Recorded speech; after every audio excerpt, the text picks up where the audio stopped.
ಇದುವರೆಗೂ ಸಮಯ ಸಿಗಲಿಲ್ಲ. ಯಾಕೆಂತಂದರೆ ಅದು ಸಂಸ್ಕೃತದಲ್ಲಿ ಹೇಳಿದ್ರೆ ಯಾರಿಗೂ ಅರ್ಥ ಆಗಲ್ಲ. ಅದನ್ನೇ ನಾವು ಕನ್ನಡದಲ್ಲಿ ಹೇಳಬೇಕು ಅಂತ ಒಂದು ಮಾತು ಹೇಳ್ತಾ ಇದ್ರು.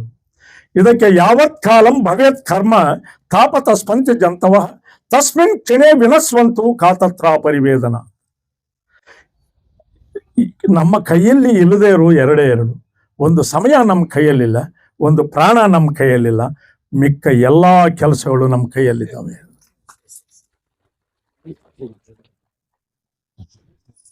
ಒಂದನೇದು, ನಾವು ಸೂರ್ಯನನ್ನು ನೋಡಬೇಕು ಅಂತಂದ್ರೆ ಸೂರ್ಯನ ಬೆಳಕಿನಿಂದಲೇ ನೋಡ್ಬೇಕು. ಹೌದು, ರಾತ್ರಿಯಲ್ಲಿ ಚಂದ್ರನನ್ನು ನೋಡಬೇಕು ಅಂತಂದ್ರೆ ಚಂದ್ರನ ಬೆಳಕಿನಿಂದಲೇ ನೋಡಬೇಕು.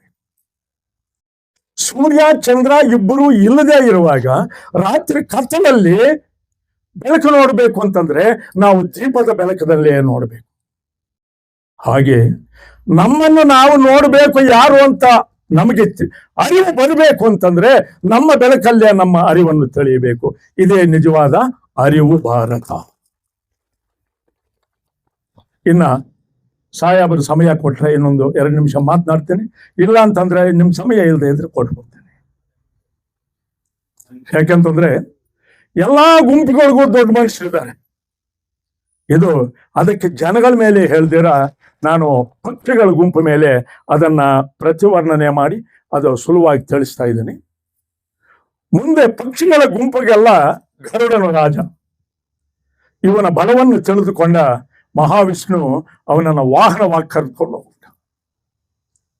ಆವಾಗ ಇರುವ ಪಕ್ಷಿಗಳೆಲ್ಲನೂ ನಮ್ಮ ಗುಂಪಿಗೆ ದೊಡ್ಡ ಮನುಷ್ಯರೇ ಇಲ್ಲ, ಇನ್ನೇನು ಮಾಡುವುದು ಅಂತ ಪಾಪ ಒದ್ದಾಡಿ ಒದ್ದಾಡಿ ಒದ್ದಾಡಿ ಒದ್ದಾಡಿ ಕಡೆಗೆ ಒಂದು ಗಿಳಿ, ಒಂದು ಕೋಗಿಲೆ, ಒಂದು ನವಿಲು, ಇವರು ತ್ರಿಮೂರ್ತಿಗಳಿದ್ದಂಗೆ ಅವು ಸೇರಿ ಒಂದು ಯೋಚನೆ ಮಾಡಿದ್ವು.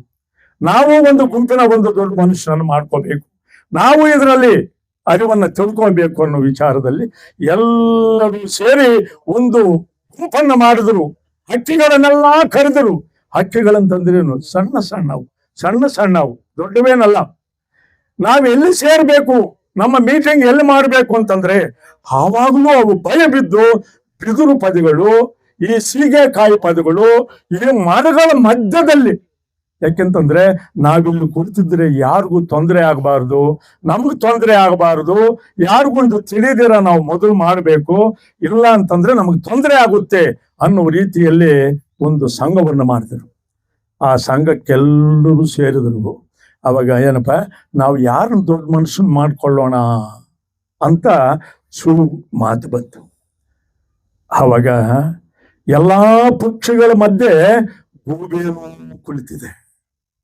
ಅದು ಇವರೆಲ್ಲಾನು ದೊಡ್ಡ ಮನುಷ್ಯನ ಯಾರನ್ನ ಮಾಡ್ಕೋಬೇಕು ಅಂತ ಯೋಚನೆ ಮಾಡ್ತಾ ಇದ್ದಾಗ ಅದು ತನ್ನ ರೆಕ್ಕೆಗಳನ್ನ ಪಟ್ ಪಟ್ ಪಟ್ ಪಟ್ ಪಟ್ ಪಟ್ ಅಂತ ತಡಿತು. ಅವಾಗೆಲ್ಲರೂ ಇಳಿಕೆ ನೋಡಿದ್ರು ಅದನ್ನ. ಏನು ಅಂತಂದ್ರೆ, ನಾನು ಇದ್ದೀನಿ ನೋಡ್ಕೊಂಡು ಮಾತನಾಡಿ ಅಂತ. ಅದಕ್ಕೆ ಹಿರಿಯರು ಯಾರು ಮಾತನಾಡಲಿಲ್ಲ. ಯಾಕೆಂತಂದ್ರೆ ಹಿರಿಯರು ಮಾತನಾಡಿದರೆ ಗೂಬೆ ಅವ್ರ ಮನೆ ಮೇಲೆ ಕೂತ್ಕೊಂಡ್ಬಿಡ್ತದೆ ಅಂತ ಭಯ. ಆದ್ದರಿಂದ ಬುದ್ಧಿವಂತನಾದಂತ ಗಿಣಿ ಒಳ್ಳೆ ಕಂಠಸ್ವರವಿದ್ದಂತ ಕೋಗಿಲೆಗೆ ಹೇಳ್ತಂತೆ, ನಾನು ಹೇಳಿದ್ರೆ ಚೆನ್ನಾಗಿರಲ್ಲ, ನೀನು ಹೇಳು. ಅವಾಗ ಏನಂತ ಇವರು ಯೋಚನೆ ಮಾಡಿ, ನಾವು ಜಿರಗ ಅಂತ ಕೇಳ್ತೀವಿ ನೋಡಿ, ಈ ಬಾವಿ ಮರದ ಕೊಂಬೆಗಳಲ್ಲಿ ಒಂದು ಗೂಡನ್ನು ಕಟ್ಕೊಂಡು ನೇತಾಡ್ತಾ ಇರುತ್ತೆ. ಅದಿರುವುದು ಒಂದೇ ಒಂದು ಹೆಬ್ಬೆರಳಷ್ಟು. ಅದನ್ನು ಕರೆದ್ರಂತೆ. ಆಚೆಗೆ ಅದನ್ನು ಕರೆದು, ನೋಡು, ನೀನು ನಾವು ಏನು ಹೇಳ್ತೀವೋ ಅದನ್ನ ಮಾತ್ರ ಹೇಳಿದ್ರೆ ಮಾತ್ರ ನಾವು ಈ ಗುಂಪನ್ನು ಉದ್ಧಾರ ಮಾಡಕ್ಕಾಗುತ್ತೆ. ಅವಾಗ ಏನು ಹೇಳಿ ಸ್ವಾಮಿ ಅನ್ನಂತೆ, ಏನೂ ಇಲ್ಲ, ನಾನು ಹೋದ ಜಾಗದಲ್ಲಿ ಯಾರು ಹಾರಿ ಬರುತ್ತಾರೋ ಅವರೇ ಈ ಗುಂಪಿಗೆ ದೊಡ್ಡ ಮನುಷ್ಯರು. ಅದಿರುವುದೆಷ್ಟು? ಹೆಬ್ಬೆರಳಷ್ಟು. ಇರುವುದು ಎಲ್ಲಿ ಮೀಟಿಂಗ್ ಮಾಡಿರೋದು? ಬಿದುರು ಪದಗಳ ಮಧ್ಯದಲ್ಲಿ. ಅವಾಗ ಹಂಗೆ ಇವರೆಲ್ಲ ಯೋಚನೆ ಮಾಡಿ ಬುದ್ಧಿವಂತರ ಲಕ್ಷಣ ಹೆಂಗಿರುತ್ತೆ ಅಂತ ನಾವು ಸೂಕ್ಷ್ಮವಾಗಿ ತಿಳ್ಕೋಬೇಕು ಅಂತಂದ್ರೆ, ಇದೇನು ಕಥೆ ಅಲ್ಲ, ಕಾದಂಬರಿ ಅಲ್ಲ, ಇದೊಂದು ಏನು ವೇದ ಅಲ್ಲ, ಶಾಸ್ತ್ರ ಅಲ್ಲ, ಪುರಾಣ ಅಲ್ಲ, ಇದು ಚರಿತ್ರೆನೇ ಅಲ್ಲ. ಇದೇನಿದ್ರು ಮಾನವತ್ವ. ಅದಕ್ಕೋಸ್ಕರವಾಗಿ ನಾನು ಹೋದ ಜಾಗದಲ್ಲಿ ಯಾರು ಬರ್ತಾರೋ ಹಾದಿಯಲ್ಲಿ ಅವರೇ ಈ ಗುಂಪಿಗೆ ದೊಡ್ಡ ಮನುಷ್ಯರು ಅಂತ ಹೇಳ್ತಾರೆ. ಆವಾಗ ಎಲ್ಲರೂ ಸುಮ್ಮನೆ ಇದ್ರಂತೆ, ಈ ಗೂಬೆ ಸುಮ್ಮನೆ ಇರಲಿಲ್ಲಂತೆ. ಯಾಕೆ? ಅದ ಹೆಸರೇ ಗೂಬೆ. ಅದಕ್ಕಾಗಿ ಆವಾಗಲೂ ಪಟ್ ಪಟ್ ಪಟ್ ಪಟ್ ಅಂತ ಹೊಡೆದಿದ್ದೆ, ನಡೆಯೋ ಎಲ್ಲಿ ನಡೆಯುತ್ತೀವೋ ನಾನು ಬರ್ತೇನೆ ಅಂತ. ಆವಾಗ ಬಿದಿರು ಪದೆಯಿಂದ ಕೆಳಗಡೆ ನುಗ್ಗಿ ಮೇಲ್ಗಡೆ ಹೋಗಿ ಚಿಕ್ ಚಿಕ್ ಚಿಕ್ ಚಿಕ್ ಅಂತಂತೆ, ಬಾ ಬಾ ಬಾ ಬಾ ಅಂತಂತೆ. ಇಷ್ಟೇನ ಅಂದಿದ್ದೆ. ಒಂದು 2-3 ಕಿಲೋಮೀಟರ್ ದೂರ ಹೋಗಿ ಅದು ಬಂದು ಹೋಗೋಣ ಅಂತ ನುಗ್ಗಿತಂತೆ. ಏನಾಯ್ತು? ಸಿಕ್ಕಾಕೊಂಡ್ಬಿಡ್ತು. ಆಮೇಲೆ ಬಂತಂತೆ ಆ ಚಿಕ್ಕ ಹಕ್ಕಿ, ಇನ್ನು ನೀವೇನಿದ್ರೆ ಮಾತನಾಡ್ಕೊಳ್ಳಿ ಸ್ವಾಮಿ, ಅದು ಈಚೆ ಬರಂಗಿಲ್ಲ, ಇನ್ನು ಸಿಕ್ಕಾಕೊಂಡಿದೆ ಅಂದಂತೆ. ಅವಾಗ ಹೇಳ್ತಂತೆ ಗಿಣಿ, ಅದಿಲ್ಲದೆ ಇರ್ಬೋದು, ಅದೆಲ್ಲೋ ಮೊಟ್ಟೆಗಳಿಟ್ಟಿರ್ತದೆ, ಮತ್ತೆ ಅದರ ಮರಿಗಳು ಬರ್ತವೆ. ಅದಕ್ಕೋಸ್ಕರವಾಗಿ ಈ ಹಿರಿತನ ನಮಗೆ ಯಾರಿಗೂ ಬೇಡ, ಅದನ್ನ ಇದಕ್ಕೆ ಕೊಟ್ಬಿಡಿ ಅಂದ್ರಂತೆ. ಯಾರಿಗೆ? ಯಾಕಪ್ಪ?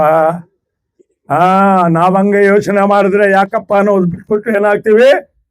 ಬೇಕೂಪುಗಳಾಗ್ತೀವಿ. ಅದಕ್ಕೆ ಯೋಚನೆ ಮುಂದುವರಿಬೇಕು. ಆವಾಗ ಅದಕ್ಕೆ ಆ ಸಣ್ಣ ಪಕ್ಷಿಗೆ ಆವಾಗಲೇ ಅದಕ್ಕೆ ದೊಡ್ಡ ಸ್ಥಾನ ಕೊಟ್ಟದ ಮೇಲೆ ಅದಕ್ಕೆ ಉಯ್ಯಾಲು, ಅದರಲ್ಲಿ ಒಂದು ಅಷ್ಟು ಬಂಕ ಮಣ್ಣು ಇರುತ್ತೆ, ಜೇಡಿ ಮಣ್ಣು.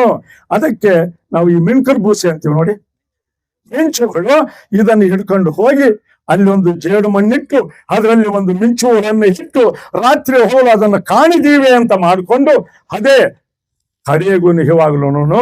ಯಾಕೆಂತಂದ್ರೆ ಅದ್ರ ಗೂಡಿನ ಮೇಲೆ ಗೂಬೆ ಕುಳಿತುಕೊಳ್ಳಕ್ಕಾಗಲ್ಲ. ಆದ್ರಿಂದ ಹಿರಿಯರೆಲ್ಲರೂ ಯೋಚನೆ ಮಾಡಿ ಸಣ್ಣವರಿಗೆ ಆ ಅಧಿಕಾರ ಕೊಟ್ಟಿರುವುದರಿಂದ ನಾವು ಸಹ ಅದನ್ನು ಯೋಚನೆ ಮಾಡಿ ಅದರ ಹಾದಿಯಲ್ಲಿ ಹೋಗಬೇಕು. ಯಾವಾಗಲೂ ಅಧಿಕಾರ ಹಿರಿಯರಿಗೆ ಇರಬೇಕು. ಮಧ್ಯಸ್ಥನ ಮಾಡುವುದರಲ್ಲಿ, ಓಡಾಡುವುದರಲ್ಲಿ ಆ ಕೆಲಸ ನಮಗೆ ಇರಬೇಕು ಅಂತ ಹೇಳ್ತಾ ಎಲ್ರಿಗೂ DC ಸಾಹೇಬರು ಸುಮಾರು ಪ್ರೋಗ್ರಾಮ್ಗಳಿಗೆ ಬಂದಿದ್ದಾರೆ. ಅವರು ನಮ್ಮಲ್ಲೇ ಅರಿವು ಭಾರತದಲ್ಲಿ ಕೂಡ ಅವರು ಇಲ್ಲಿ ಅವರು ಸದಸ್ಯರು ಅಂತ ಕೂಡ ಹೇಳ್ಬೋದು. ಅವರು ಬಂದಿದ್ದಾರೆ. ಮತ್ತು ಎಲ್ಲ ವೇದಿಕೆಯಲ್ಲಿ ನಾವು ಅವಾಗ ಹೇಳ್ತಾರೆ, ಶಿವಪ್ಪ ಅವ್ರು, ಬುದ್ಧ ಯಾರ ಬಗ್ಗೆ ಹೆಚ್ಚಿಗೆ ಮಾನ್ಯತೆ ಕೊಡಬೇಕಂದ್ರೆ ಯಾರು ವಯಸ್ಸಾಗಿರ್ತದೆ, ಯಾರು ವಯಸ್ಸು ಆಗಿ ಅವ್ರನ್ನ ಹೆಚ್ಚಿಗೆ ನಾವು ಮಾತಾಡಿಸಿದ್ರೆ ಅವ್ರಿಗೊಂದು ಶಕ್ತಿ ಬರ್ತದೆ, ಅವ್ರನ್ನ ಕಡೆಗಣಿಸಬಾರ್ದು ಅಂತ ಹೇಳ್ತಾರೆ. ಅದಕ್ಕೆ ಅರಿವು ಭಾರತದಲ್ಲಿ ಫಸ್ಟ್ ಅವ್ರನ್ನ ಯಾಕೆ ಜ್ಞಾಪಿಸ್ಕೊಳ್ತೀನಿ ಅಂದರೆ, ಈ ಥರ ಇಲ್ಲಿ ನಾನೆಲ್ಲ ಗೆಳೆಯರು ಬಂದಿದ್ದಾರೆ ಸರ್. ಇಲ್ಲೆಲ್ಲರೂ ಕೂಡ ಇಲ್ಲಿ ನಮ್ಮ APL ರಂಗನಾಥ್ ಇರ್ಬೋದು, ನಮ್ಮ ಸುಬ್ರಯಪ್ಪ ಇರ್ಬೋದು, ನಮ್ಮ ರವಿ ನನ್ನ ಶಿಷ್ಯ, ಅವನು ಇಲ್ಲೆಲ್ಲ ಹೋರಾಟ ನನ್ನ ಜೊತೆಯಲ್ಲಿ ಇದ್ದವ್ರು ಇವರೆಲ್ಲರೂ ಕೂಡ ನಮ್ಮ ರೆಡ್ಡಿ. ಯಾಕಂದರೆ ನಾವು ಸುಮಾರು ಹೋರಾಟಗಳು ಮಾಡಿದಂಥ ಸ್ಥಳ ಇದು. ನನಗೆ ಯಾಕೆ ಭಾಳ ದಿವಸದಿಂದ ನಾನು ಬಂದಿಲ್ಲ. ನಾನು ಒಂದು ಆರೋಗ್ಯ ಸರಿಯಿಲ್ಲ ಅಂತ ಒಂದು 2-3 ವರ್ಷ ಬಿಟ್ಬಿಟ್ಟಿದ್ದೆ. ಏನು ಈ ಅರಿವು ಭಾರತದಲ್ಲಿ ಸೇರಿಕೊಂಡು ಈ ಕಡೆ ಬರಲಿಲ್ಲ. ನೀವೆಲ್ಲರೂ ನೋಡ್ಬಿಟ್ಟು ನನಗೆ ಎಷ್ಟು ಸಂತೋಷ ಆಯ್ತು ಅಂದರೆ, ನಾವೇನು ಭಾಷಣಗಾರಲ್ಲ, ನಾನು ಹೋರಾಟಗಾರ. ನಿಮ್ಮ ಜೊತೆಯಲ್ಲಿ ಎದ್ದು ಹೋರಾಟ ಮಾಡಿರೋನು, ಸೈಟಿಗೆ ಹೋರಾಟ ಮಾಡಿದಿರಿ. ಮಲ್ಗಟ್ಟೆಯಿಂದ ನಮ್ಮ ಸೋಮಶೇಖರ ರೆಡ್ಡಿ ನಾವು ಜಾಥಾ ಮಾಡಿದಿರಿ KJFಗೆ. ಮತ್ತು ಸುಮಾರು ಅವಾಗೆಲ್ಲ ಇವರಿದ್ರು, SP ಯಾರವರು ಸುನೀಲ್ ಕುಮಾರ್ ಇದ್ದರು. ಅವರು ಕಾರಕೋಡ ಊರಿಗೆ ಬಂದ್ಬಿಟ್ರು ಒಂದು ಸಮಸ್ಯೆಗೆ. ನಮ್ಮ ಇವರು ಪಂಡಿತ್ ಅವರು ಭಾಳ ಊರಿಗೆ ಹೋರಾಟ ಮಾಡಿದಂಥವ್ರು. ಮತ್ತು ಯಾಕೆ ಮಾತನಿಲ್ಲ ಅಂದರೆ, ನಾವು ಹೋರಾಡಿದಂಥ ಮನವರು ಆದರೂ ಕೂಡ ಅಸ್ಪೃಶ್ಯತೆ ನಾವು ಎಲ್ಲಿ ತಿದ್ದಕ್ಕೂ ಬರಲಿಲ್ಲ. ನಾವು ಒಂದು ಕೇಸ್ ಹಾಕ್ಸಿದ್ರೆ ಅವ್ರನ್ನ ಎಗನಿಸ್ಟ್ ಮಾಡ್ಕೊಳ್ಳಿದ್ರೆ ಅವರು ಸಾಯೋವರು ಇವರು ನಮ್ಮ ಮೇಲೆ ದ್ವೇಷ ಇಡೋರು. ಇದು ನನಗೆ ಅನಿಸ್ತು, ಏನಿದು ಅವ್ರ ಮನಸ್ಸಿನ ಗೆಲ್ಲಿಬೇಕಾದ್ರೆ ಏನು ಮಾಡ್ಬೋದು ಅಂತ. ಆವಾಗ ಶಿವಪ್ಪ ಅವ್ರ ಜೊತೆ ಸೇರಿದಾಗ ಅವ್ರ ಜೊತೆಲಿ ನಾವು ಡಿಸ್ಕಸ್ ಮಾಡಿದ್ರಿ. ಈ ಥರ ಅರಿವು ಭಾರತ ಅಂತ ಕಟ್ಕೊಂಡ್ರೆ ಅಥವಾ ಗ್ಲೋಪ್ರೇಷನ್ ಅಂತ ಮಾಡಿಕೊಂಡು ಮನಸ್ಸನ್ನು ಗೆಲ್ಲಿಬೇಕಾದ್ರೆ, ಇವಾಗ ಸೋಮಶೇಖರ ರೆಡ್ಡಿ ಮನಸ್ಸನ್ನು ಗೆಲ್ಲಿಬೇಕು, ಅವರ ಅವರ ಅಮ್ಮವ್ರನ್ನ ಗೆಲ್ಲಿಬೇಕು, ಅವ್ರ ಮನಸ್ಸಲ್ಲಿರೋಂಥ ಮನೇಲಿರೋಂಥ ಎಲ್ಲ ಹೆಂಗಸರು ಮನಸ್ಸು ಗೆದ್ದರೆ ಸೋಮಶೇಖರ ರೆಡ್ಡಿ ಎಸ್ ಅಂತಾನೆ, ಇಲ್ಲ ಅನ್ನೋದೇ ಇಲ್ಲ. ಎಷ್ಟೋ ಜನ ಸಾರ್ ನಮ್ಮ ಹೆಂಗಸರು ಒಪ್ಪಲೇ ಇಲ್ಲ ಸರ್, ನನಗೆ ಭಾಳ ಇಷ್ಟ ಇದೆ ಸರ್, ಏನು ಮಾಡೋದು ನಮ್ಮಲ್ಲಿ ಹೆಂಗಸರು ಇಲ್ಲ ಅಂದರೆ, ನಾವು ಮನೇನೇ ಕಟ್ಟೋಕ್ಕಾಗಿಲ್ಲ ಅಂದರೆ ದೇಶ ಕಟ್ಟೋಕ್ಕಾಗಲ್ಲ. ಅದಕ್ಕೆ ಅವ್ರು ಮನೆ ಕಟ್ಟಿದ್ದಾರೆ, ಅವ್ರು ದೇಶ ಕಟ್ತಾರೆ. ನಮ್ಮ ಜೊತೆಲಿದ್ದವ್ರು ಭಾಳ ಅವ್ರ ಗೆಳೆಯಲ್ಲಿದ್ದರು, ಕೆಲಸ ಮಾಡೋದು, ಸಂಪಾದಿಸೋ ದುಡ್ಡೆಲ್ಲ ನಮಗೆ ಕೊಟ್ಬಿಡೋರು. ನಾವು ಬಂದರೆ ಕೋಲಾರಿಗೆ KJF ಬಂದರೆ ಅವ್ರ ಸಂಬಳಲ್ಲಿ ಟಿಫನ್ ಕೊಡಿಸೋರು. ಗಡಿಯಲ್ಲಿ ಎಷ್ಟು ಕಾಸು ಕೊಡೋರು ನಿಮ್ಗೆ ಗೊತ್ತಿದೆ. ಆಮೇಲೆ ಮುಚ್ಚಿಬಿಟ್ರು. ಅವಾಗ ಅವ್ರ ವ್ಯವಸ್ಥೆ ಹೇಳ್ಬಾರ್ದು. ಭಾಳ ಕಷ್ಟದಿಂದ ಆ ಊರಲ್ಲಿ ಭಾಳ ವ್ಯವಸಾಯ ಮಾಡೋಕ್ಕಾಗದ ಸುಸ್ತಾಗಿ ಇಲ್ಲಿಗೆ ಬಂದು ಅವ್ರ ಮಗ ಇಲ್ಲೇನೋ ಟೈರ್ ಅಂಗಡಿ ಹಾಕ್ಕೊಂಡಿದ್ದಾರೆ. ಲೆಕ್ಕಕೊಳ್ಳಿ ಹೆಂಗಿದೆ ಅಂದರೆ, ಹೋರಾಟಗಾರರು ಲಾಸ್ಟ್ಗೆ ಏನಾಗ್ತಾರೆ ಅಂದರೆ ನಿರಾಸೆ ಆಗಿಬಿಡ್ತೀರಿ ನಾವು. ಯಾಕಂದರೆ ನಾವೇನು ಸಂಪರ್ಕಿಸಿರೋಕ್ಕಿಲ್ಲ. ಜನಗಳಿಗೆ ಸಹಾಯ ಮಾಡಿರ್ತೀರಿ. ಸಹಾಯ ಮಾಡಿ ವಯಸ್ಸಾದಾಗ ಏನು ಮಾಡ್ತಿರೋದ್ರೆ ಎಲ್ಲರೂ ಕೂಡ ಕಡೆಗಣಿಸ್ಬಿಡ್ತಾರೆ. ಅದರಿಂದ ನಾವು ಯಾಕೆ ಈ ಮಾತನ್ನು ನಾನು ಹೇಳ್ತೇನೆ, ಹೋರಾಟಗಾರರಿಗೆ ಬರೋಂಥ ಲಾಸ್ಟು ಕಷ್ಟ ಇಲ್ಲಿ ನಮ್ಗೆ ಗೊತ್ತಿದೆ. ಈ ಕೆಂಚಪ್ಪ ಬಂದಿದ್ದಾರೆ, ಆತ ಬ್ಯಾಗ್ ಹಾಕ್ಕೊಂಡು ನಾನು ಒಂದು 20-30 ವರ್ಷದಿಂದ ನೋಡಿದ್ದೀನಿ. ಅವ್ರ ಮನೆಗೆ ಹೋದ್ರೆ ಗುಡಿಸಲೇ. ದೇಶಕ್ಕೆಲ್ಲ ಹೋರಾಟ ಮಾಡಿದ್ದಾನೆ. ಅವರ ಒಂದು ಸ್ಥಿತಿ ಇವತ್ತು ಊಟಕ್ಕಿಲ್ಲ. ಯಾಕೆ ಅಂದರೆ ಈ ಮಾತನ್ನು ಹೇಳ್ತೀನಿ ಅಂದರೆ, ನಾವು ಮನೇನ ಫಸ್ಟ್ ಕಟ್ಕೊಳ್ಬೇಕು. ಯಾಕೆ ನಮ್ಮ ಬುದ್ಧಿ ಬಂದಿದೆ, ಫಸ್ಟ್ ಮನೆ ಸಂಸಾರನ ಹೆಂಡತಿ ಮಕ್ಕಳು ನೋಡಿಕೊಂಡು ಆಮೇಲೆ ಹೋರಾಟಕ್ಕೆ ಬರಬೇಕಂತ ನಿಮಗೆಲ್ಲರೂ ನಾನು ಕೇಳ್ಕೊಳ್ತಾ ಇದ್ದೀನಿ. ನಾವು ಹಂಗಿಲ್ಲ, ಮನೆ ಮಠ ಬಿಟ್ಬಿಟ್ಟು ಬಂದುಬಿಟ್ರಿ. ನಾನು 5 ವರ್ಷ ಬ್ಯಾಗ್ ಹಾಕ್ಕೊಂಡು ಬಂದುಬಿಟ್ಟೆ ಮನೆಯಿಂದ. ನಾನು ಕೆನರಾ ಬ್ಯಾಂಕಲ್ಲಿದ್ದೆ, ರಿಸೈನ್ ಮಾಡಿದೆ. ನಮ್ಮ ಅಪ್ಪ ಕೇಳ್ದ, ಹೋಗಪ್ಪ ತಿಳ್ಕೊಳ್ತಿದ್ದೆ ಅಂದ. ನಮ್ಮ ಅಪ್ಪ ಯಾವುದೋ ಒಂದು ಸಣ್ಣ ಕೆಲಸಲ್ಲಿದ್ದ. ಅಯ್ಯೋ ನಿನ್ಗೆ 500 ರೂಪಾಯಿ ಬರ್ತದೆ, ಏನು ಈ ಬಾಳ್ ಬಾಳ್ತೀಯಾ, ಹೋಗ ಜನಗಳೆಲ್ಲ 1 ರೂಪಾಯಿ ಹಾಕಿದ್ರೆ ನನಗೆ ಎಷ್ಟು ಬರ್ತದೋ, ಎಷ್ಟು ಕೋಟಿ ಇದೆ ಅಂತೇಳಿ ಬ್ಯಾಗ್ ಹಾಕೊಂಡು ಬಂದ್ಬಿಟ್ಟಾರೆ ನಮಗೆ. ಅದಕ್ಕೆ ನಾನು ಯಾಕೆ ಮಾತನ್ನು ಹೇಳ್ತೀನಿ ಅಂದರೆ, ಇಲ್ಲೆಲ್ಲರೂ ಕೂಡ ಭಾಳ ಕಷ್ಟ ಬಿದ್ದು ಹೋರಾಟ ಮಾಡಿದ್ದೀರಿ. ಆದರೆ ಅಸ್ಪೃಶ್ಯ ನೀವು ಹೋಗ್ಬೇಕಂತ ನಾವು ಹೋರಾಟ ಮಾಡಿಲ್ಲ. ಕೇಸ್ ಹಾಕ್ಸ್ಬಿಟ್ಟಿರಿ, ಭಾಳ ಎಮೋಷನ್ ನಮಗೆ. ಕೇಸ್ ಹಾಕ್ಬಿಟ್ಟು ಜೈಲು ಕಳಿಸ್ಬಿಡೋದು. ಸರಿ, ಅವ್ನು ಬಂದು ಊರಲ್ಲಿ ಎಲ್ಲರೂ ಒಗ್ಗಟ್ಟು ಮಾಡಿ ನಮ್ಮ ವಿರುದ್ಧ ಒಂದು ಕೆಲಸ ಮಾಡೋಕ್ಕೆ ಬಿಡ್ತಾರಲ್ಲ. ಅದಕ್ಕೆ ನೀರಿನ ಹೋರಾಟ ಮಾಡಿದ್ದೀರಿ. ಆಮೇಲೆ ಭೂಮಿ ಹೋರಾಟ ಮಾಡಿದ್ದೀರಿ. ನಮ್ಮ AP ರಂಗನಾಥ್ ಇವಾಗ ಕಾಯಿಲೆಯಲ್ಲೇ ಇದ್ದಾನೆ. ನಾನು ಮೊನ್ನೆ ಸರಿ ನೋಡಿಸಿದ್ರು. ಅವ್ನು 20-30 ವರ್ಷ ಕೆಲಸ ಮಾಡಿದ್ದಾನೆ. ಹಾಸ್ಪಿಟ್ಲಲ್ಲಿ ಅದೇನೋ ಇದಕ್ಕೂ ಸ್ಟ್ಯಾಂಡ್ ಕೊಟ್ಕೊಂಡು ಹೋಗ್ತಾ ಇದ್ದಾನೆ. ಇದನ್ನು ಯಾರಿಗೆ ಹೇಳ್ಕೊಳ್ಳೋಣ?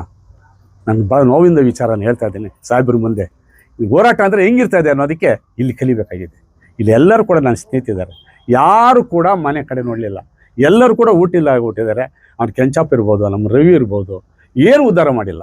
ನಾನು ಭಾಳ ಹುಷಾರು ಬಿದ್ದು ನಮ್ಮ ತಂದೆ ತಾಯಿ ಸ್ವಲ್ಪ ಜಮೀನು ಇಟ್ಟಿದ್ರು. ಅದು ನೋಡಿಕೊಂಡು ಇದೆಲ್ಲ ಆಗೋಕ್ಕಿಲ್ಲ ಎಲ್ಲ ಅಂತ ಹೇಳ್ಬಿಟ್ಟು ಇವ್ರು ಬಂದವ್ರಿಗೆಲ್ಲ ಊಟ ಗಿಟ ಹೆಂಗೆ ಕೊಡ್ಸಿಲ್ಲ ಅಂದರೆ ನಾನು ವ್ಯವಸಾಯ ಮಾಡೋಕ್ಕೆ ಇಳಿದ್ಬಿಟ್ಟೆ.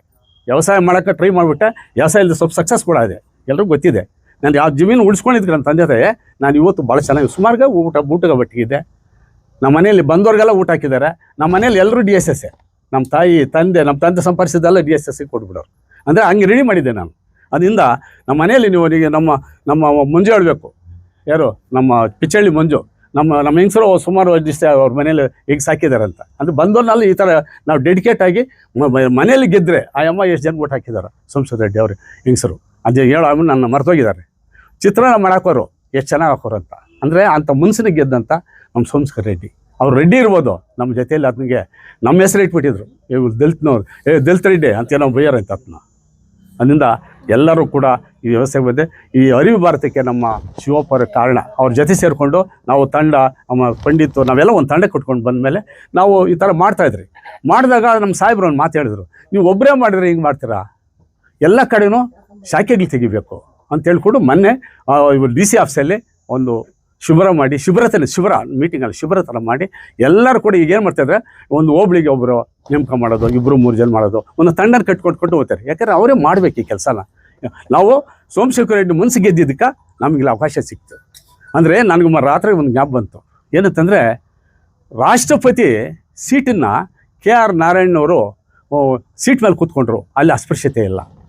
ಆಮೇಲೆ ಇವಾಗ ಇರೋಕ್ಕಂಥ ಮುರ್ಮಾ ಅವರು ಆ ಸೀಟಲ್ಲಿ ಕೂತ್ಕೊಳ್ತಾರೆ, ಅಲ್ಲಿ ಅನ್ಟಚಬಲ್ ಇಲ್ಲ.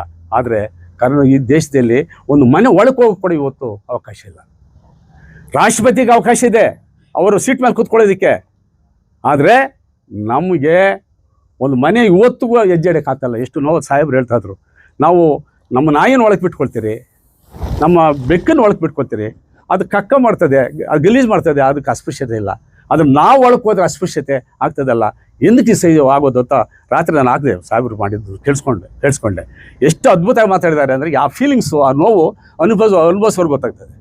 ನಾನು ಎಷ್ಟು ಚೆನ್ನಾಗಿದ್ದೀನಿ ಅಂದರೆ, ಯಾರೋ ನೀವು ಬ್ರಾಹ್ಮಣ ಅಂತ ಅನ್ನೋರು. ನಾನು ಭಾಳ ಚೆನ್ನಾಗಿ ಸ್ಕೂಲಲ್ಲಿ ಓದ್ತಾ ಇದ್ದೆ. ಯಾಕೆ ನಮ್ಮ ಮನೆ ಎಲ್ಲರೂ ಓದಿದ್ರು, ನಮಗೆ ಎಜುಕೇಷನ್ ಸಿಕ್ತು. ಆದರೆ ನಾನು ಬಟ್ಟೆ ಗಿಟ್ಟು ಹಾಕೊಂಡು ಎಲ್ಲನವ್ರಿಗೆ ಏನೋ ಇಷ್ಟೊಂದು ಸ್ಟೇಜಾಗಿ ಬರ್ತೀಯ ಅನ್ನೋರು. ಆದರೆ ಒಂದು ಸರಿ ಏನೋ ಎಲ್ಲ ಮನೆಗೆ ಹೋದ್ರೆ, ಹಳ್ಳಿಗೆ ಹೋದರೆ ನನ್ನ ಫ್ರೆಂಡ್ ಒಬ್ಬನು ಇದ್ದವನು ನಾರಾಯಣ ರೆಡ್ಡಿ. ಅವನು ಮನೆಗೆ ಹೋಗ್ತಾನೆ, ಓಡಿ ಬಂದು ಆಚಾಗ್ತಾನೆ ಚೇರು. ಅವಾಗ ಅನಿಸ್ತು ನನಗೆ, ಏನಿದು ನಾನು ಟೌನಲ್ಲಿ ಹುಟ್ಟಿರೋದು ಗೊತ್ತಿಲ್ಲ ನನಗೆ. ಆವಾಗ ಗೊತ್ತಾಯ್ತು ನನಗೆ, ಏನು ಇವತ್ತು ಈ ದೇಶದಲ್ಲಿ ಹಿಂಗಿದೆ ಅಂತ.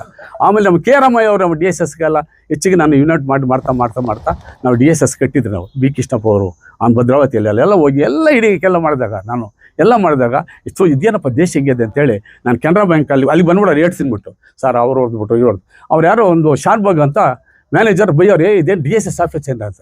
ನಾನು ಅಲ್ಲೇ ರಿಸೈನ್ ಮಾಡಿ ಬಂದ್ಬಿಟ್ಟೆ. ತಗೊಳ ಯಾವನು ಬೇಕಂತ ಯಾಕೆ ಬಿಸಾಕ್ಬಿಟ್ಟು ಮನೆಗೆ ಬಂದರೆ ಇನ್ನು ಮನೆ ಬಿಟ್ಟು ಆಚೆ ಹೋಗೋದು, ಬ್ಯಾಗ್ ಹಾಕೊಂಡು ಮನೆ ಬಿಟ್ಬಿಟ್ಟೆ. ಅದಕ್ಕೆ ಯಾಕೆ ಮಾತಾಡ್ತಾರೆ, ನಾವು ಡೆಡಿಕೇಟ್ ಆಗಬೇಕು. ನಾನು ನಮ್ಮ ಮನೇಲಿ ಕಟ್ಟಿದೆ. ನಮ್ಮ ಮನೇಲಿ ಎಲ್ಲರೂ ಕೂಡ ನಾನು ಸಿಂಪಲಾಗಿ ಮದುವೆ ಮಾಡಿದೆ. ಏನು ಮಾತಾಡ್ತಿರೋ ಹಂಗೆ, ಏನು ಶಾಸ್ತ್ರ ಇಲ್ಲದೆ ಮದುವೆ ಆದೆ. ನಮ್ಮ ಮಕ್ಕಳಿಗೆ ಬುದ್ಧಿಸ್ಟ್ ಪ್ರಕಾರ ಮಾಡಿದೆ. ಯಾಕೆ ನಾವು ಇವತ್ತು ಕೂಡ ಅವ್ರಿಗೆ ಮುಂದೆ ಹೇಳಿಲ್ಲ. ನಮ್ಮ ದೊಡ್ಡ ಸೊಸೆ ಯಾಕೆ ಕ್ಯಾಸ್ಟ್ ಅಂತ ನನಗೆ ಇವತ್ತು ಗೊತ್ತಿಲ್ಲ. ಯಾಕೆ ಅಂದರೆ ಇವತ್ತು 8 ಕ್ಯಾಶ್ ಮ್ಯಾರೇಜ್ ಮಾಡ್ಕೊಂಬಂದು ಹೇಳ್ದ, ನಾನು ಅರೇಂಜ್ ಥರ ಮಾಡ್ಕೊಟ್ಬಿಟ್ಟೆ ಮದುವೆನ. ಅಂತ. ಅದಕ್ಕೆ ಯಾಕೆ ಈ ಮಾತನ್ನು ಹೇಳ್ತೀನಿ ಅಂದರೆ, ನಾನೇನೋ ಎಲ್ಲ ಇರ್ಬೋದು, ಅಂಬೇಡ್ಕರ್ ಹೇಳ್ದಂಗೆ 1% ನೋಡಿದೆ. ನೀವು ಅಂಬೇಡ್ಕರ್ ಓದ್ಕೊಂಬಿಟ್ರೆ ನೀವು ಅದಕ್ಕೆ ರಾತ್ರಿ ಹೇಳ್ತಾ ಇದ್ರು 3 ಅಂಬೇಡ್ಕರ್ವಾದಿಗಳಿದ್ದಾರೆ. ಒಂದು ನಕಲಿ ಅಂಬೇಡ್ಕರ್ವಾದಿ, ಅವನು ಸುಮ್ಮನೆ ನೋಡಿಸ್ಕೊಂಡು ಈ ಟ್ಯಾಗ್ ಇದು ನೋಡ್ಕೊಂಡು ಟೆಕ್ನಿಕಾಗಿ ಜೀವನ ಮಾಡೋಣ. ಸೀದಾ ಅಂಬೇಡ್ಕರ್ವಾದಿ ಅಂದರೆ ನಮ್ಮ DC ಅಂತವ್ರು, ಏನೋ ಅಂಬೇಡ್ಕರ್ ಓದ್ಕೊಂಡು ಈ ದೇಶದ ಇದನ್ನು ತಿಳ್ಕೊಂಡು ಅಂಬೇಡ್ಕರ್ ಏನು ಅಂತ ಹೇಳ್ಕೊಡೋದು ಸೀದಾ. ಆಮೇಲೆ ಸೀಸನ್ ಅಂಬೇಡ್ಕರ್ವಾದಿಗಳು ಜಾಸ್ತಿ ಇದ್ದಾರೆ. ಈ ಅಂಬೇಡ್ಕರ್ ಜಯಂತಿ ಬರಬೇಕು, ಆ ಜಯಂತಿಯಲ್ಲಿ ಸೀಸನ್ ಅಂಬೇಡ್ಕರ್ಗೆ ಹೋಗೋದು, ದುಡ್ಡು ಕೇಳೋದು, ಅದು ಸೀಸನ್ ಅಂಬೇಡ್ಕರ್ವಾದಿಗಳು. ಎಷ್ಟು ಜನ ಬಂದಿದ್ದಾರೋ ಗೊತ್ತಿಲ್ಲ, ನನ್ನ ಜೊತೆಯಲ್ಲಿ ಇದ್ದವ್ರು ಯಾರಿಲ್ಲ ಅಂತ. ಯಾಕೆ ಯಾರಿಗೂ ಇಟ್ಕಿಲ್ಲ, ಅವ್ರು ಇವತ್ತು ಅಂತ ಕೆಲಸ ಮಾಡಿಲ್ಲ, ಅದಕ್ಕೆ ನಾನು ಸ್ನೇಹಿತರೆಲ್ಲ ಇದ್ದಾರೆ. ಅದರಿಂದ ಈ ಸೀಸನ್ ಅಂಬೇಡ್ಕರ್ವಾದಿಗಳನ್ನ ಭಾಳ, ಅವ್ರು ಏನು ಅಂಬೇಡ್ಕರ್ ಬಗ್ಗೆ ಅಂದರೆ ಗೊತ್ತಿಲ್ಲ, ಬುದ್ಧ ಏನಂದ್ರೆ ಗೊತ್ತಿಲ್ಲ, ಏನು ಅಂಬೇಡ್ಕರ್ ಏನೇ ಓದಿದ್ದಾನೆ, ಯಾರು ಅವ್ರ ಅಪ್ಪ ಹೆಸರು ಗೊತ್ತಿಲ್ಲ, ಅವ್ರ ಅಮ್ಮ ಹೆಸರು ಗೊತ್ತಿಲ್ಲ. ಹೋಗ್ಲಪ್ಪ ಅಂಬೇಡ್ಕರ್ ಎಲ್ಲಿ ಹುಟ್ಟಿದ್ದಾನೆ, ಸುಮ್ಮನೆ ಹೇಳ್ತಾರೆ ಅಂಬಾಬಾಣ್ ಅಲ್ಲಯ್ಯ ಮೋಹದಲ್ಲಿ ಅಲ್ಲಿ ಹುಟ್ಟಿರೋದು, ಏನಾಯ ನೀನು ಅಂತಂದ್ರೆ ಹೌದಣ್ಣ ಅಂತಾರೆ. ಅಂದರೆ ಅವನು ಇಂಟರ್ಸ್ಟೇಟ್ ಕನ್ವೀನರ್, ಆ ರಾಜ್ಯ ಸಂಚಾಲಕರೇ ಎಲ್ಲರೂ. ಅಂದರೆ ಮನೆಯಲ್ಲಿ ನಾವು ಚಳುವಳಿಯಿಂದ ಬಂದವರು ಅದರ ಡೆಡಿಕೇಟ್ ಆಗಿ ಹಾಸ್ಟೆಲ್ ಹೋರಾಟ ಮಾಡಿದ್ದೀರಿ. ಈ ಭಾಗದಲ್ಲಿ ಬರೋವಾಗ ನೋಡ್ಸಿದೆ ಯಾರು ಮೊರಾರ್ಜಿ ದೇಸಾಯಿ, ಆ ಸರ್ವೆ ಮಾಡ್ಬೇಕಾದ್ರೆ 8 ದಿನ ಇತ್ತು. ಯಾರು ನೋಡಿ ಅಡ್ಡಾಗ್ತಾರೆ, ಅದೆಲ್ಲ ಅಡ್ಡಾಗಿ ಅದೆಲ್ಲ ರೆಡಿ ಮಾಡೋಬಿಟ್ಟು ಎಷ್ಟು ಚೆನ್ನಾಗಿದೆ, ನಾವು ಖುಷಿ ಆಗ್ಬಿಡ್ತು. ನಾನು 3 ದಿನ ನಾವು ಸರ್ವೆ ಮಾಡಿಸಿದೆ. ನಾವು ಎಷ್ಟು ಖುಷಿ ಆಗ್ತದಂದರೆ, ಇಂಥ ನಮ್ಮ ಮಕ್ಕಳು ಓದ್ತಿದಾರಲ್ಲ, ಅಷ್ಟು ಹೋರಾಟ ಮಾಡಿದ್ದಾರೆ, ಅದ್ರ ಜೊತೆ ನಿಮಗೆಲ್ಲ ಗೊತ್ತಿದೆ. ಅಷ್ಟು ಹೋರಾಟ ಇರ್ಬೋದು, ಭೂಮಿ ಹೋರಾಟ ಇರ್ಬೋದು. ನಮ್ಮ ಇವರು H. ಬಸವೇಶ್ವರ ಇವರಂತ ಸಾಹೇಬ್ರೆ ಅಲ್ಲೇನೋ ಸಾಗುಗಳು ಚೀಟಿ ಕರೆದ್ಬಿಟ್ಟು ಅಲ್ಲೇನೋ ರೆಡಿ ಮಾಡಿ ಎಲ್ಲ ಕೊಟ್ಬಿಡೋ ಅಂಥವ್ರನ್ನ ಕೂಡ ನೆನೆಸ್ಕೊಬೇಕಾಗಿದೆ. ಅದರಿಂದ ಈ ಚಳುವಳಿ ಏನು ಅರಿವು ಭಾರತ ಒಳ್ಳೆ ಚೆನ್ನಾಗಿ ಕಟ್ಕೊಂಬತ್ತಾ ಇದ್ದೀರಿ, ಅದ್ರ ಜೊತೆ ನೀವೆಲ್ಲರೂ ಕೈ ಜೋಡಿಸ್ಬೇಕು, ನಮ್ಮದಲ್ಲ. ಈ ಭಾಗದಲ್ಲಿ ನಾನು ಹೇಳ್ದೆ, ಇವರು ನಮ್ಮ APL ರಂಗನಾಥ್ ತೋರಿಸ್ಕೊಂಡ್ಬೇಡಯ್ಯ, ನೀನು ಬಾರಯ್ಯ ಕರೆಕ್ಟ್ ಹೋರಾಟ ಮಾಡ್ದಾನೆ, ಎಲ್ಲ ತೋರಿಸ್ಕೊಂಬಿಟ್ಟು ಆ ಕೆಲಸ ಈ ಕೆಲಸ ಅಂತ ಹೇಳಿದೆ. ಅವ್ರು ಬಂದಿದ್ದಾರೆ, ಯಾಕಂದರೆ ಗೊತ್ತಾಗಬೇಕಂತ, ಇದು ನೆಕ್ಸ್ಟ್ ಅವ್ರು ಮಾಡಬೇಕಲ್ಲ ಅಂದ. ಈ ಚಳುವಳಿ ನಾವು ಮುಂದೆ ತಿಳ್ಕೊಂಡು ಹೋಗ್ಬೇಕು. ಮತ್ತು ನಮ್ಮ ಸಾಹೇಬ್ರಂತವ್ರು ನಮ್ಮ ಭಾಳ ಒಂದು ಕೂಡ ತಪ್ಪಿಸ್ಕೊಳಕ್ಕಾಗಿಲ್ಲ, ನಮ್ಗೆ ಭಾಳ ಬೆಂಬಲವಾಗಿದ್ದಾರೆ ಎಲ್ಲರೂ ಕೂಡ. ನಮ್ಮ ಮಂಜುನಾಥ್ ರೆಡ್ಡಿ ಇರ್ಬೋದು, ಎಲ್ಲರೂ ಕೂಡ ನಮ್ಮ ಇವರು ಈ ನಮ್ಮ ಕೋಗಿನಲ್ಲಿ ಕೃಷ್ಣಪ್ಪವ್ರು ಜಾಲಿ ಬಂದವ್ರು ರೋಡ್ ಪುಸ್ತಕದಲ್ಲೆಲ್ಲ ಇದ್ದಾರೆ. ಹೇಳೋ ಸುಸ್ತಾಗಿ ವಯಸ್ಸಾಗ್ಬಿಟ್ಟಿದೆ ಅಂತಾರೆ, ವಯಸ್ಸಾಗಿಲ್ಲ ಅವ್ರಿಗಿನ್ನ, ಏನೋ ಅವ್ರು ಒಬ್ಬಂಟಿ ಆಗಿಬಿಟ್ಟಿದ್ದಾರೆ, ಅವ್ರು ಮಿಸಸ್ ಕಳ್ಕೊಂಡು ಯಾಕೋ ಸ್ವಲ್ಪ ಇದಾಗಿಬಿಟ್ಟಿದ್ದಾರೆ. ಅದರಿಂದ ಅವರೆಲ್ಲ ಅಷ್ಟೇ ಭಾಳ ಹೋರಾಟದಲ್ಲಿ ನಮ್ಮ ಜೊತೆಲೆಲ್ಲ ಇದ್ದವರು. ಇವರು ಪ್ರೋಗ್ರಾಮ್ ಸುಮಾರು ಪ್ರೋಗ್ರಾಮ್ಗೆ ಬಂದಿದ್ದಾರೆ.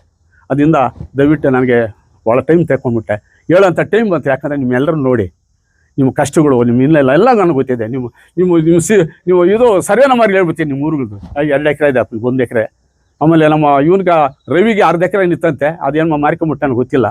ಅದರಿಂದ ಎಲ್ಲರೂ ಕೂಡ ನೀವು ದಯವಿಟ್ಟು ಮಕ್ಕಳನ್ನ ಓದಿಸ್ಬೇಕು, ಮತ್ತು ಎಲ್ಲರೂ ಕೂಡ ಈ ಥರ ಸೀಟ್ ಮೇಲೆ ಕೂತ್ಕೋಬೇಕು, ಈ ಥರ ಓದ್ಕೋಬೇಕು. ಅಂಬೇಡ್ಕರ್ ಇಲ್ಲ ನಾವೇನು ಮಾಡೋಕ್ಕಾಗಲ್ಲ, ಸಂವಿಧಾನ ಇಲ್ಲ ಅಂದರೆ ನೀವೇನೂ ಮಾಡೋಕ್ಕಾಗಲ್ಲ.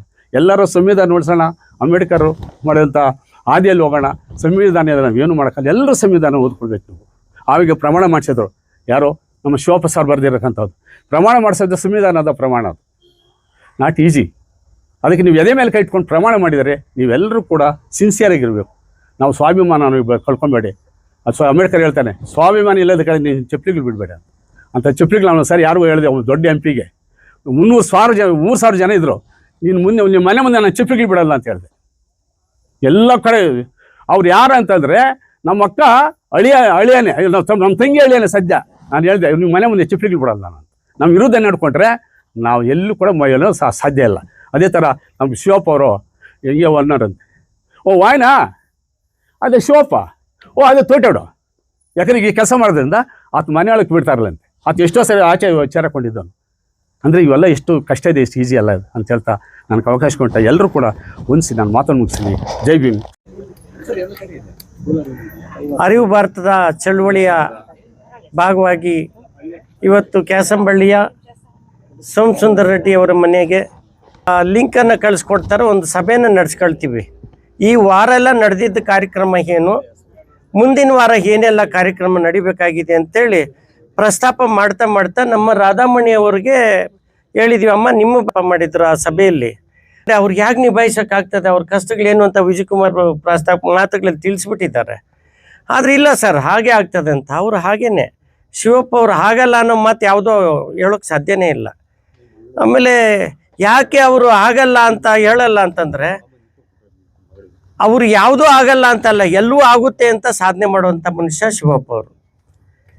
ಒಂದು ಸಾರಿ ಎಡಗೈಯಲ್ಲಿ ಅವರು ಏನು ಬರಿತಾ ಇದ್ರು, ಸರ್ ಯಾಕೆ ಇದರಲ್ಲಿ ಏನು ಮಾಡ್ತಾ ಇದ್ರಲ್ಲ, ಅಲ್ಲ ಎಲ್ಲರೂ ಬಲಗೈಯಲ್ಲೇ ಬರೀತಾರೆ, ಅದು ಕಾಮನ್. ಅದು ಈಗ ಎಡಗೈಯಲ್ಲಿ ಬರೆಯೋಕ್ಕಾಗಲ್ಲ ಅಂತ ಹೇಳ್ತಾರೆ. ಯಾಕಾಗಲ್ಲ? ಅಭ್ಯಾಸ ಮಾಡಿದ್ದಾದ್ರೆ ಹಾಗೆ ಆಗುತ್ತೆ. ಈಗ ನಾವು ಅರಿವು ಭಾರತದ ಮೂಲಕ ಅಸ್ಪೃಶ್ಯತೆ ನಿರ್ಮೂಲನೆ ಇದಾಗ್ಬಿಡುತ್ತಾ ಹಾಗಂದ್ರೆ ಆಗಲ್ಲ. ಹಾಗೆ ಆಗುತ್ತೆ ಅಂತ ಬರೋದು ಅವರು ಎಡಗೈಯಲ್ಲಿ ಬರೆಯೋಕ್ಕೆ ಶುರು ಮಾಡಿ ಇವತ್ತು ಸಂಪೂರ್ಣ ಇದರಲ್ಲಿ ಕಾಲೇಜಲ್ಲಿನೂ ಸಮೇತ ಪೆನ್ನಲ್ಲಿ ಇದ್ರ ಮೂಲಕನೇ ಬರೀತಾರೆ, ಮಾರ್ಕರ್ ಪೆನ್ನಲ್ಲಿ ಎಡಗೈಯಲ್ಲೇ ಬರೀತಾರೆ ಪಾಠ ಮಾಡುವಾಗ. ಇವತ್ತು ಅವ್ರು ಎಲ್ಲ ಬರವಣಿಗೆ ಎಡಗೈಯಲ್ಲಿ. ಯಾಕೆ ಆಗೋದಿಲ್ಲ ಅಂತ ಮಾಡಿ ತೋರಿಸ್ಕೊಟ್ಟಂಥವ್ರು ಅವರು. ಹಾಗೆ ಅಸ್ಪೃಶ್ಯತೆ ನಿರ್ಮೂಲನೆ ಕಾರ್ಯಕ್ರಮವನ್ನು ಸಹ ಅವರು ಹಾಗೆ ಆಗುತ್ತೆ ಅಂತೇಳಿ ಹೋದ ಬುಧವಾರ ಸಭೆಯಲ್ಲಿ ನಿರ್ಣಯ ಕೈಗೊಂಡು ಇವತ್ತಿಗೆ 3 ದಿವಸ 4 ದಿವಸ ಆಗಿದೆ. ಇಷ್ಟೊತ್ತಿಗಿನ ಕಾರ್ಯಕ್ರಮ ಹಾಗೆ ಬಂದ್ವಿ, ಕೆಜಪ್ಗೆ ಬಂದ್ವಿ. ಎಸ್ ಪಿ ಅವರನ್ನ ಅಲ್ಲಿ ನಮ್ಮ ನರಸಾಪುರ ವೆಂಕಟೇಶನವರಲ್ಲಿ ಒಬ್ಬ ಇದ್ದಿದ್ದಾರೆ, ಅಲ್ಲಿ ಕ್ಲರ್ಕ್ ಅಂತಿದ್ದಾರೆ ಅಂತ ಅನ್ಸುತ್ತೆ. ಅವರು ಹಾಗೇನೆ ಫೋನ್ ಕಾಲಲ್ಲಿ ಅಣ್ಣ ನಮ್ಮ ಪ್ರದೇಶಕ್ಕೆ ಬಂದಿದ್ರಂತ ಎಸ್ ಪಿ ಅವ್ರಿಗೆ, DSP ಅವ್ರಿಗೆ, ಇನ್ಸ್ಪೆಕ್ಟ್ರಿಗೆ ಎಲ್ರಿಗೂ ಸಂಪರ್ಕ ಕಲ್ಪಿಸ್ಕೊಟ್ರು. ಫೋನ್ ಕಾಲಲ್ಲಿ ಎಲ್ಲರೂ ಬರ್ತೀವಿ ಅಂತ ಒಪ್ಕೊಂಡ್ರು. ತಹಸೀಲ್ದಾರ್ ಅವ್ರ ಹತ್ರ ಹೋದ್ವಿ.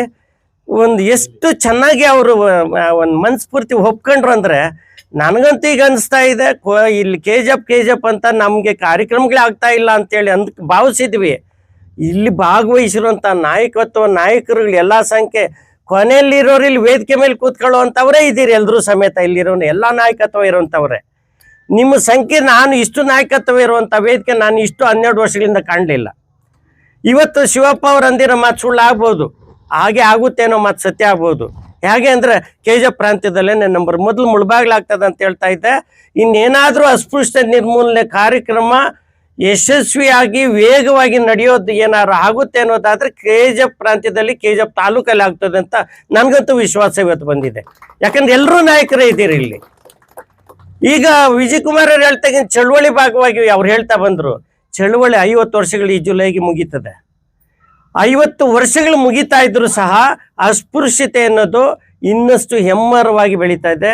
ಜನರು ನಾಗರಿಕರಾಗ್ತಾ ಇದ್ದಾರೆ, ವಿದ್ಯಾವಂತರಾಗ್ತಾ ಇದ್ದಾರೆ, ಆರ್ಥಿಕವಾಗಿ ಬಲಾಢ್ಯರಾಗ್ತಾ ಇದ್ದಾರೆ, ಎಲ್ಲ ಹಂತಗಳಲ್ಲೂ ಬಲಾಢ್ಯರಾಗ್ತಾ ಇದ್ದಾರೆ.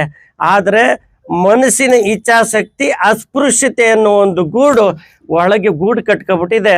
ಯಾವ ರೀತಿ ಗೂಡು ಕಟ್ಟಿದೆ ಅಂದರೆ ಇದೇನು ಹುಳ ಒಂದು ಗೂಡು ಕಟ್ಟುತ್ತೆ ನೋಡ್ರಿ, ಜೇಡ್ರು ಹುಳ ಕಟ್ದಂಗೆ ಕಟ್ಬಿಟ್ಟು ಅಲ್ಲಿ ಬಲೆ ಹಾಕ್ಬಿಟ್ಟಿದೆ. ಬಲೆಯಿಂದ ಬಿಡುಗಡೆ ಒಂದು ಯಾರೂ ಈಚೆ ಬರ್ತಾ ಇರಲಿಲ್ಲ. ಅದಕ್ಕಾಗಿ ಇವತ್ತು ನಾಯಕತ್ವ ಏನಿದೆ, ನಮ್ಮ ಚಳುವಳಿ ಹಾದಿ ಹರಿಯೋ ನೀರು ಆಗಬೇಕಾಗಿದೆ. ನಿಂತ ನೀರು ಆದರೆ ಅದು ಏನು ಪ್ರಯೋಜನ ಆಗೋದಿಲ್ಲ. ಹರಿಯೋ ನೀರು ಅದು ಪ್ರವಾಹದ ರೀತಿಯಲ್ಲಿ ನಮ್ಮ DC ಸಾಹೇಬರು ಬರೆದಿರುವಂಥ ಹಾಡಿದೆಯಲ್ಲ, ನಮ್ಮ ಅರಿವು ಭಾರತದ ಅದು ಒಂದು ಆಶಯ ಗೀತೆ ಆಗಿದೆ.